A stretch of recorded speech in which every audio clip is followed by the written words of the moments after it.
Hi, sharks. It is Financial Sharktress Galit Sadiq. Happy Money Monday. Um, some fun announcements. It was my birthday yesterday, so thank you all for wishing me a happy birthday. I had an amazing one. It was super creative with spent the day with my husband, and then the evening had a dinner at a restaurant, um, and was with friends, had an awesome cake. Shark cake, of course, because my husband knows me so well. Shark diving cake, to be exact. But so there's a few components to today's live. One is I was thinking, because it was my birthday and because we did it in kind of a more affordable way, but it was still amazing, I wanted to talk to you a little bit about that because I have to say, in the last, month or so, I've been going over like all of the possible things that I could do for my birthday, and there were many choices, and a lot of them were much less affordable than what we did. And I'm very glad that we chose to do what we did. If you know me, then you know that I'm very big on having experiences rather than buying things. And I really appreciate that my husband took the time to find an experience that he knew would be super enjoyable for me. And that was how we celebrated my birthday. So I got to do mosaic tiles for the first, to make a mosaic for the first time in my life. I got to be creative, have the experience of creating a mosaic. And we did it affordably because he got it on Groupon. So while it's hard for me to love Groupon because of other reasons, because I know that the vendors, when you sign up for Groupon and when you buy something on Groupon, so Groupon takes a very large portion of what the vendor actually gets. So it's hard for me to like it in that sense, but it's great in the sense of a consumer. If you want to try something out and do it affordably, Groupon is the way to go. And if you're a vendor that is posting your stuff on Groupon, what you get out of that is you get a lot of eyes on you. And as a vendor, you have to make sure that you're still charging a rate where it's worthwhile to you, either through the promotion, either through getting eyes on you, or just, you're still getting your time paid for, while the Groupon, the people that came from Groupon are doing your service. I think it was a really good idea for this specific vendor. The Mosaic guys, so it was MG Studios in Phoenix, and I'm going to shout them out here, because I did that activity, which was a 3-hour mosaics project, and everyone that I showed it to, everyone that I spoke to about it was so hype and wanted to go. So word of mouth is a really good idea for promotion, and they got that through my Groupon. Okay, so we did that. Another way that we did it super economical is I thought about throwing a party at my house, and that would have involved us paying for everything, right? Paying for, potentially cleaning the house, but also paying for the food, the decorations, everything.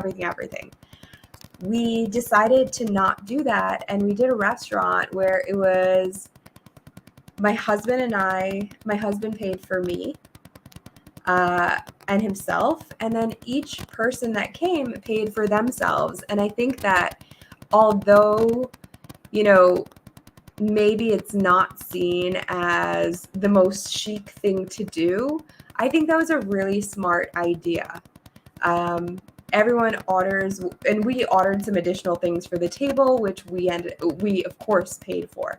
But I love that you can go and each person can decide how much they want to spend, because I also did not want to put it on my friends to pay for my meal. And to pay for, let's say, a drink that I ordered that they didn't order. I wanted it to be fair. I wanted it to feel equitable. I wanted it to feel like, you know, they came in and looked at the menu and knew what they were going to be spending, and each person was able to make that decision for themselves. And my husband and I did not have to foot the bill for everyone. So think about things like that when you're thinking about birthdays, about any celebration. You want to try to make it fair. You want to try to make it equitable. You want to try to make it something that you're going to remember and that is going to last in your heart, in your life. I know that for me, it definitely did. It's like, I've been with my husband now for 3 birthdays, and 3 birthdays he has just like killed it. It honestly, they have been the 3 best birthdays of my entire life, and I'm so grateful to have him, because before, and maybe some of you will identify with this, before, birthdays weren't so great for me. They were always kind of a letdown, and I've had some very difficult birthdays, and it's sad to say that or to feel like that, but sometimes that's just how it is. That's how it happens, and I know that I'm not the only one who occasionally, in the past have felt let down by a birthday, because, it makes sense. It's such a significant, important day for you, but it's not really a significant or important day for anyone else. And growing up in a household as one of 6 kids, I mean, everybody's having a birthday, right? And so yours is not necessarily the biggest. And not only that, there's so many birthdays that, like, literally my mother has to text and call us and let us know which of our siblings is having a birthday on which day. So it's kind of like, it hasn't been like a real big focus in my family in the past. And so it's really special to me that it is a focus for my husband, and he makes it something that's special and that speaks to me and what I love to do. Because that's another thing. You don't always get what you love on your birthday. You usually get, what someone else loves or what they've been planning, or and it's hard when it feels like people don't necessarily understand you as a person, because they only see one side of you or one thing of you. And I feel very seen right now, but which is so cool. So anyway, gonna move on from that to our next topic, which is, we're gonna go back to credit reports. That was the last thing that we talked about. What we're gonna do today is I actually brought up 3 sample credit reports, one from each of the credit agencies, and we're gonna take a look at them. And you're going to see how to read a credit report, which I'm sure is the reason that you guys tuned in today, not for me to talk about my birthday. So let's talk credit reports. All right, I will share my screen with you.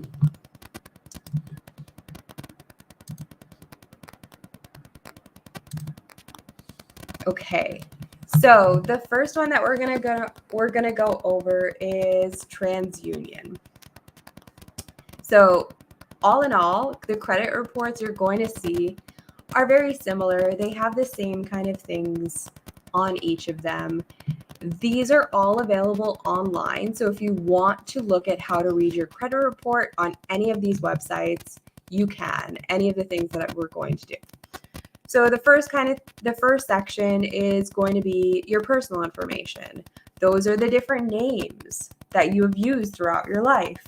So that would be your name. Here we have John Smith, John J. Smith. So that's maybe a middle name. If you got married and changed your name, another name would be on here. You want to make sure that all of those names that are reported are names that you've actually used, because that could be something, you can find fraud like this, right? Date of birth, you want to make sure is correct. Your social security number, you should know that. Make sure, obviously, if you're pulling a credit report, it's going to be based on social security number, so this should be correct. If it is not correct, you might have pulled someone else's report. The next thing, and I will tell you, this is a way that I found fraud. Addresses reported. These are all of the places that have been associated with your name, all of the addresses that have been associated with your name. So make sure that you recognize every address on here, okay? Same thing with phone numbers. Make sure that you recognize the phone numbers that have been associated with your name. Employers, different places that you've worked. What are the different occupations that you've had? When, and then there's a date verified, which is, when they verified with that employer that you work there. Now, the next section is important, public records. So for the majority of you, you will have very few or no public records. This is if you have ever been, part of a bankruptcy, if there is anything against your name. So anything that came up against your name, this will be from public records in the public records section. The next thing is account information, and this is a huge part of your credit report, and this is something that you want to look at very closely. Now, there are all of these symbols here mean different things. So let's learn how that shows up. So you're going to have an account. So when you have the account, that's going to be either a credit card or a loan or something that you're currently paying, a phone bill, whatever it is, that your car note, whatever it is, you're going to have an account for that. And it's going to be listed. All the different details about that account are going to be listed. So the credit card, the account number, the balance, and the different monthly payments, all of the information about what type it is, like if it's a credit card, what your credit limit is, what's the highest balance that you've had. That's something to think about, because we always want to use the least amount of our credit as possible. So take a look at the highest balance. Think about what happened when you hit that high balance, and what that meant for you. Was it something that you just that you just paid off right away? Was it something that was rolling over? That's something that you want to think about. Then here is the good part. You want to look at the individual. This area signifies the payments that you have made or not made over the last months. If it says okay, that means you're current. If it says 30, that means you're 30 days late. So if they are reporting that you're 30 days late, that is a negative mark on your credit report. So let's take a look at the different symbols again. We've got not reported, so that's if they are not reporting to the credit agency, which means it will not necessarily affect your credit score. There's unknown, which is, self-explanatory, it's unknown. Okay is current, that is good, that is what you want to see. 30 is 30 days late, 60 is 60 days late, 90 is 90 days late, 120 is 120 days late. COL is collections. That means they have sent you to collections on this. There is a voluntary surrender, means you turned the item back because you couldn't pay for it. There's repossession. So let's say your car got repossessed because you didn't pay the card. There is a charge off, and there is foreclosure. Those are the different options that could be on your credit report. What you want to make sure you are not having, and if it is wrong, you have to fight it, is anything that's after this okay. Up until the okay, it is okay. You are good. Anything after the okay is something that you want to look into and make sure that it's correct. If you know that you paid, and I have had this actually happen with American Express, where it popped up on my credit report that I was late for a series of months. I had the proof that I had actually paid those on time, and there was a glitch in their system and it was not recording it. I was able to call up American Express after seeing this and say, hey, look, I have these screenshots that I paid this on time. Can you please remove this from my credit report? And they did, and they also refunded me my late fees. So please make sure that when you pay things, a good rule of thumb is when you're paying for things, you can actually take screenshots. If you're paying with your phone, take screenshots when you paid and keep it in a separate album, or save it to a file on your computer, so that you have something to go back to the credit agencies with. You have something to go back to the credit card companies with in case there is an issue. Okay. So again, we're going to take a look. So the first one was accounts with adverse information. So that's something that had a negative on the account, right? The next is satisfactory accounts, which, as you can see, they all say okay. In this case, it was an auto loan. It'll show you your balance. It'll show you monthly payments. It'll show you the terms, anything, all the information is in here for you to read.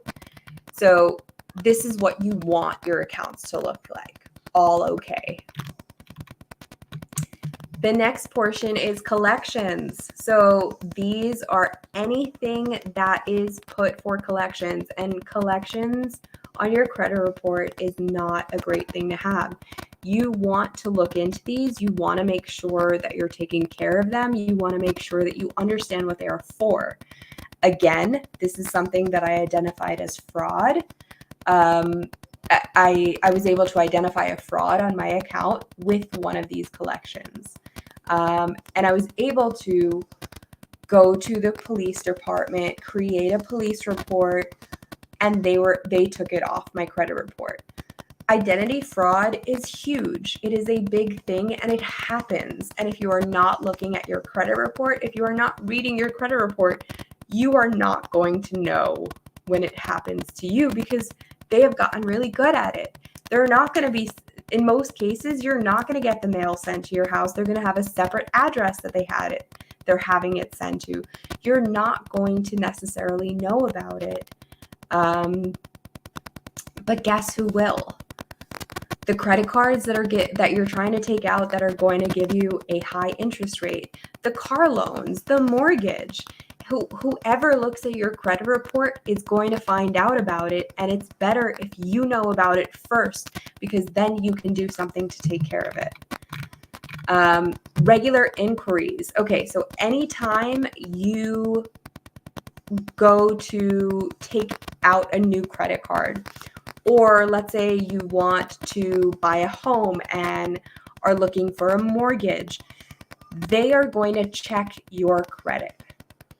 They are going to check your credit, and it has each time your credit is checked, small negative effect on your credit report. It's not a huge negative effect, but it is something to think about. The reason for this is that they find someone riskier to loan money to if they're looking for more and more money, right? So you're going to be a riskier client if you are getting 7 different credit cards at the same time, right? Because they're thinking, why are you getting 7 different credit cards?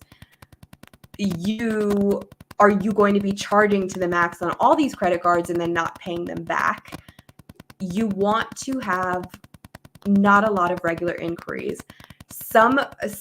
Obviously, you have to have some, right? It is inevitable. You need to, if you are going to get a credit card, if you are going to get a mortgage, if you are going to get a car note, any of these things, if you are going to sometimes get like a cell phone through financing, they have to make an inquiry. So these kind of go on and drop off of your credit report, but they are something to think about. You don't want to apply for a lot of things in the same time period, because then you look riskier and your credit score is lower. So that a cell phone, let's say, would be a promotional inquiry. A family insurance company would be a promotional inquiry. Again, these are different types of inquiries, different types of people, different types of companies that are pulling your credit report. There's account review inquiries. So this is different banks that are looking to review your credit report, that are trying to do an account review. So let's say you ask for a higher credit limit or something like that. They might do this type of inquiry.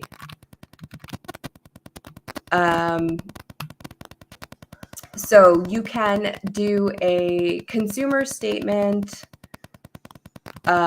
So this is if you made a statement to your credit card company or to the TransUnion or the credit reporting agency about why you were unable to pay. So in this case, somebody made they created one on 4/1 of 2020, where we all know what was happening then. COVID hit. And they said they were unable to make timely payments due to the impact on job wages as a result of COVID-19 pandemic. That's something that you are able to do. You have a summary of rights, which this is the part that everybody scrolls through, but this is all of your rights to knowing what's in your file, knowing what information in your file has been used against you, etc., etc. So we've got, again, inquiries, payment history, account balances, your credit mix. So that's all the different types of credit that you have.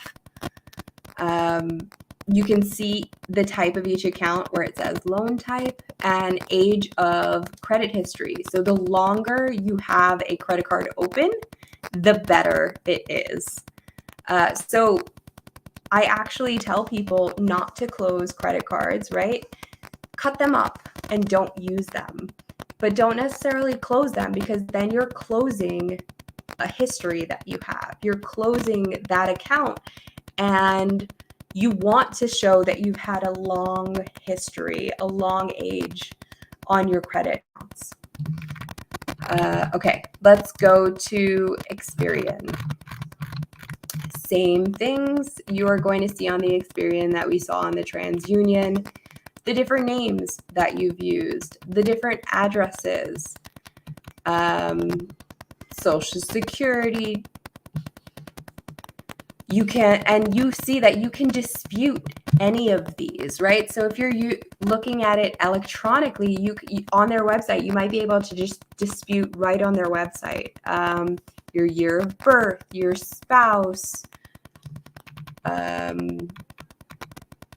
any personal statements. So again, same thing, that something that you request to appear there. You got public records. So in this case, there's no public records. Then we have the account the account portion. So these are potentially negative items are the first thing. Again, why is this potentially negative? Because in May of 2015, there was a 30-day past due. These things stay on your credit report for 7 years. You want to make sure that you have the least amount of past due.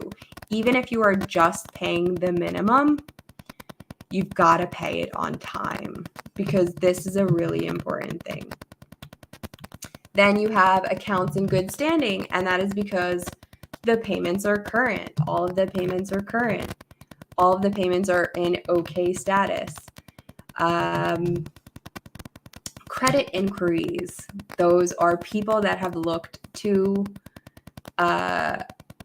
have checked on your credit. So that is credit cards that you're applying to, mortgages. In this case, you request, this is inquiry shared with others, right? That's who somebody else who requested. Then inquiry shared only with you. That's if you request it. Important messages, knowing your same idea. You want to look through that. And there are different rights for different consumers based on your state. So that is Experian. And let's go quickly through Equifax. We're going to have same stuff, right? Your credit summary, which is the summary of account activity, account information, detailed account information, inquiries, companies that have requested or viewed your credit information, negative information, bankruptcies, liens, garnishments, and other judgments, personal information. You're going to have your personal data, addresses, and employment history, dispute file information. That's how to dispute information found in your credit report. That is a big one, especially if you find something that you need to dispute. Your summary of rights. On this, you have remedying the effects of identity theft. So that's, how do I make right after my identity has been stolen? And then your rights under state law. Okay, so your Equifax credit summary highlights the information in your credit file that is most important in your credit standing by distilling key credit information into one easy-to-read summary. That's a whole lot of words that tell you this is an overview, right? This is an overview of your credit. Then you have your accounts. So those are all the different open accounts, their balances, their credit limits, the monthly payments. If you see like this installment one, the balance is over their credit limit and they're using 117% of their debt to credit ratio. So meaning they're using over what they're allowed to be using. They're using 17% over what they should be using. And that is problematic. That will give you a lower score. So you can see debt by account type. Their installment is 100% of their 100% of their debt. If they had all the other ones, there would be other pieces of the pie filled in. Right now, 100% of their credit limit is being used by that. Their debt to credit ratio by account, again, the installment is using all of it. Then we have account age.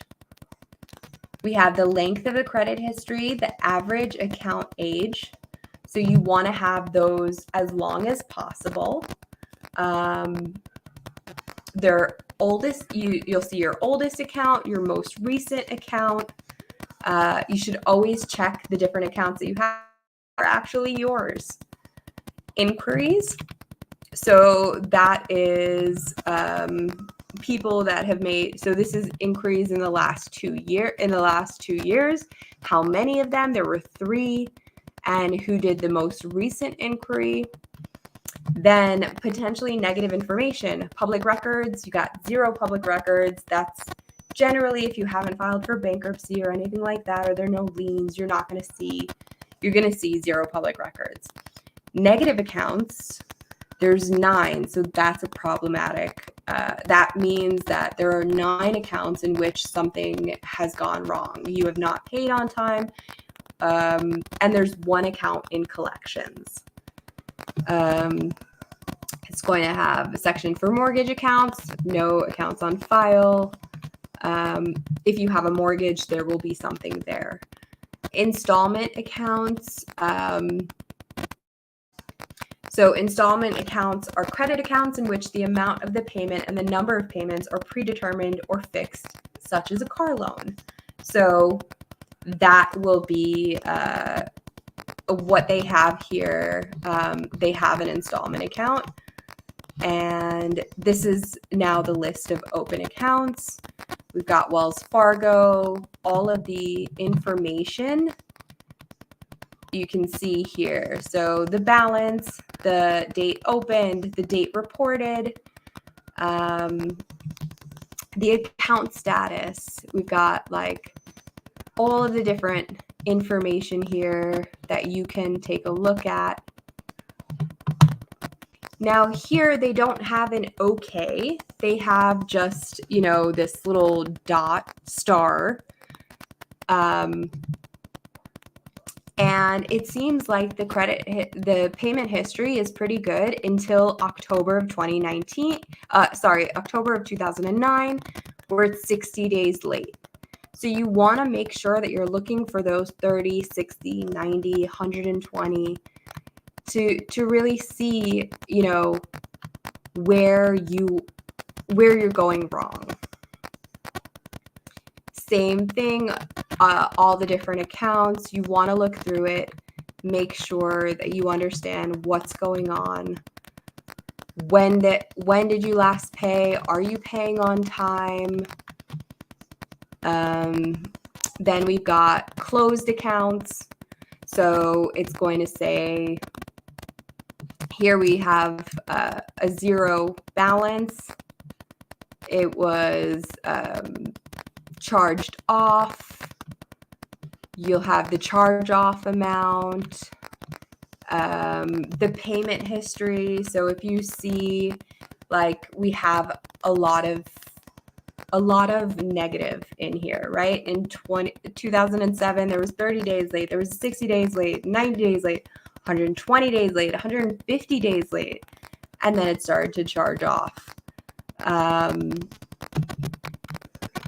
So those are things that you want to check on. Those are things you want to make sure that you are getting off your credit report if it's not accurate. And if it is accurate, figure out how you can make sure that it does not happen again. Then we've got closed accounts.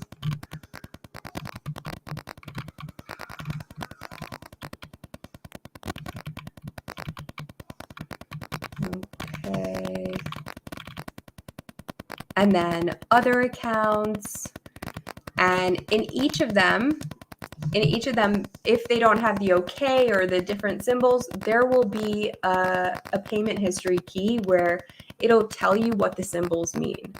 So paid on time is the little asterisk. 30 to 59 days past due is 30, 60 to 89 past due is 60, and on and on and on. And it will show you all of the different symbols and what they mean. Then there will be an inquiries portion. They